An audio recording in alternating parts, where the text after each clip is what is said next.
Hey, sports porchers, it's your hockey Jesus with game 65. Pittsburgh Penguins versus the San Jose Sharks. Wow, that music was loud. I have to really work on that. Hey, your Pittsburgh Penguins scored 5 goals, so you automatically know what that means. That's right. The end of the losing happened tonight against one of the lowliest teams in the NHL, the San Jose Sharks. Actually, a very welcome respite from all the losing, I have to admit. You know, the Penguins probably still want to lose a lot of games, but you don't really want to lose against the San Jose Sharks. I mean, they're the team you traded for to get Carlson here, Mikael Granlund, etc., etc. Hey, you're on the porch. Hit that subscribe button right now. Hit it. Because I'm your hockey Jesus, and I'm here to give you everything that happened tonight against San Jose Sharks. Look, let's get this out of the way first. Let's talk about the Yager bobblehead mystery. This was trending all day, all across the world, and it's just so appropriate for the Pittsburgh Penguins this year. How they can get all of the Yager, 10,000 of them, bobbleheads stolen. How they actually knew only today, when the game was today, that they were stolen. I don't know. I think there's a little bit of a conspiracy theory that our technical director will have to tackle on Monday. But that is just hilarious. Twitter was going nuts. So many things about what happened. The Penguins even jumped on it. They showed Yager in a car with his little bobblehead in the side. I don't know if you saw the video. Hilarious stuff. If you have not seen it, just jump on Twitter. Check that out. There's a guy called Not Bob Nutting who claimed that the Pittsburgh Pirates were going to be giving away 10,000 Yager bobbleheads at the season opener against the Orioles. So get your tickets now, 1-800-BUY-BUCKS. Just some hilarious stuff out there. I saw maybe Gritty was involved with the theft. Wouldn't be surprised about that. Friends of my buddy, Max, he had a guy from Czechoslovakia with a Flyers jersey on, just spouting the praises of Yager. He's definitely a prime suspect in this heist. Look, I'm actually a suspect in the heist. I was in California last week. Don't put it past your hockey Jesus to steal 10,000 Yager bobbleheads. I tell you what, if I did steal them all, I'd give them all away to you, my fans, because if you're watching the Pittsburgh Penguins right now, you all deserve a bobblehead. Free bobblehead for you, free bobblehead for you, free bobblehead for everybody. Just a hilarious story. But I had to get that out of the way just because it's just been trending all day long. I was just kind of like, what? This is a story. It's a hilarious story, and it's so appropriate for this year's Penguins. Look, Pittsburgh Penguins win tonight 6-3 at home against San Jose. They got off to a good start with Achari getting a goal pretty much off his butt why can't I remember? Carlson. Carlson shot it. Hit Achari, goes in the net. You got some puck luck to start the game. That's the way you want to do it. But you know what? San Jose got the better of Pittsburgh in that first period. I hate to admit it, but they get a rebound goal. San Jose got a rebound goal. They were working really hard for that goal, by the way. They get the rebound, they bury it, and they get some puck luck with Vlasic shooting it and hitting Peterson. How can you not get out of the way of a puck like that? I mean, I've never played the game, so full disclosure, I don't know how you can't get out of a puck. You see it coming, like do something to get out of the way. Don't just watch it hit you and then go into the back of the net. I don't know. That just seems so weird to me. They go up 2-1 and geez. They scored within the last minute of, last couple minutes of the first period. You're like, oh, are we going to get cursed again? Down 2-1 at the end of the first. But Bemstrom had a real nice pass to Carter. I don't know if it was a pass or if it just rolled off a stick. Either way, Carter got to the puck and he buried it 2-2.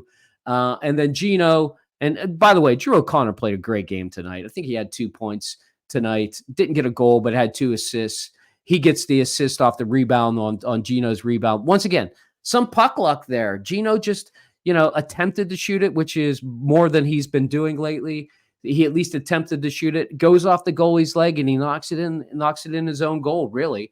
But you know what? You got to at least try. Like, many of these goals tonight are just about getting the puck to the goal, getting it near the net, and just letting some puck luck happen. Sometimes it does, sometimes it doesn't. Tonight it did. It did for both teams, honestly, to be honest with you.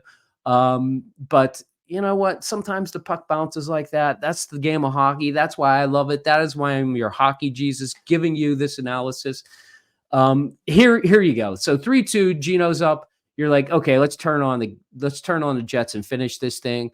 And within a minute left in the second period, some guy named Kostin scores. It's his 4th goal of the season. Actually, a really nice pass from Granlund. Hey, what's up with Granlund? When did he suddenly turn in the Connor McDavid? He looked great out there tonight. He never looked like that, not once, when he played for the Pittsburgh Penguins, and it's why we had to get rid of him. I don't know. Maybe he needs to be playing on the first line, which never would have happened in Pittsburgh. Maybe that's it. But when, you have Mikael Granlund as your number one scorer, they had Thomas Hertl. He was definitely their number one scorer before they traded him off to Vegas at the deadline. But hey, Granlund looked quick tonight. I have to go off before I get to the third period on the power play, especially in the first period. My God, how is it that a power play can still look so ridiculously bad? I'm just amazed at how terrible this power play can be for so long, and nobody seems to really care. I mean, in the first period, before they got their first goal, the Penguins had a power play, and honestly, the shorthanded goal attempt that Granlund shot off the post, that was the best opportunity in that whole power play.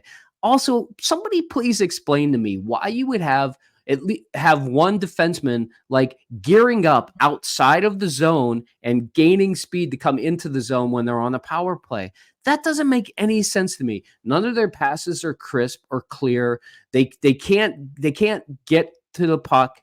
They can't pass the puck from one player to the next as crisp as most teams can. It's just mind-boggling to me. I know it's the end of the season.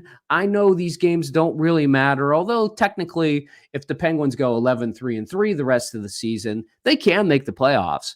But I don't think that's going to happen, but they're not technically out of this thing yet. You would think that they would show a little bit more crispness and at least make an effort to make that power play look a little bit better. But oh my God, that power play. Sorry, I just needed to get that out of my system because I'm just amazed that I can still be so upset at this power play after so many games being so bad.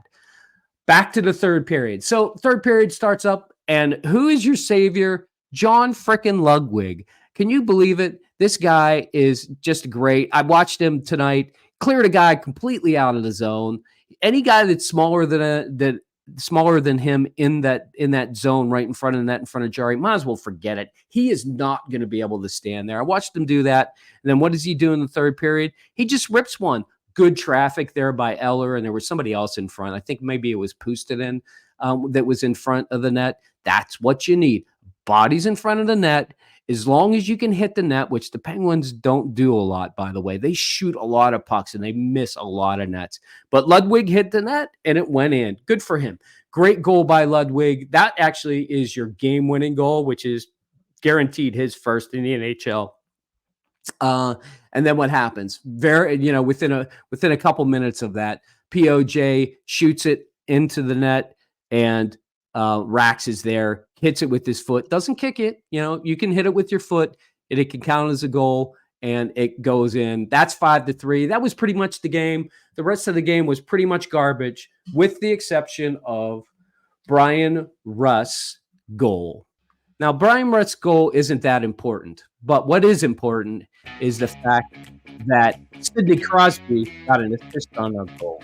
That means in 65 games, your captain, our number one star forever for the Pittsburgh Penguins, Sidney Crosby has 65 points in 65 games. And honestly, if you're going to watch something the rest of the season, you're not really that interested in the Penguins.